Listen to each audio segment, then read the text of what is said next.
თბილისის მერმა ვაკის რაიონის მოსახლეობას ახალი გამგებელი ბაჩო დოლიძე წარუდგინა. გიგუგულავა და ბაჩო დოლიძე სანდრო ეულის ქუჩაზე ვაკის რაიონის მოსახლეობას შეხვდნენ და აღნიშნულ ქუჩაზე მიმდინარე საგზაო სამუშაოები დაათვალიერეს. სანდრო ეულის ქუჩაზე 4 კვადრატულ მეტრ ფართობზე შეიცვალა სანიაღვრე ქსელი.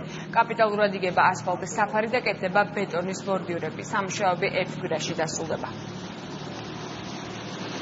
Ცუბიძეზე და აი ამ ნაწილში ქალაქი სადაც შეხვალ ყველა დაკონსერვებულ მეტროზე გელაპარაკე. მე იმედი მაქვს რომ ეს პროექტი მაინც არ იქნება გაჩერებული.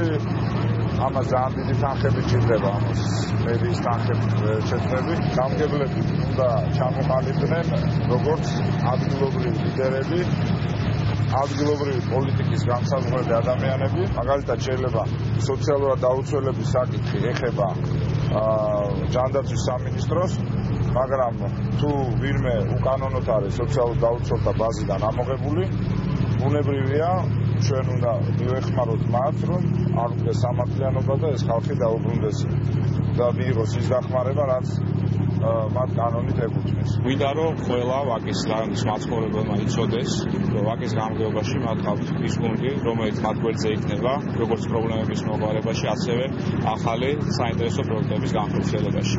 გასაგებია, რომ გზების თემატიკა სახურავების ეს არის ერთ-ერთი მნიშვნელოვანი თემა, როგორც სოციალური თემები, მაგრამ მე მინდა ვთხოვო ყველა რაიონის მაცხოვრებელს, ყველა ვაკის რაიონის მაცხოვრებელს, რომ მაქსიმალურად იყოს ჩართული და რაც შეიძლება მეტი პროექტი მოგვაწოდონ.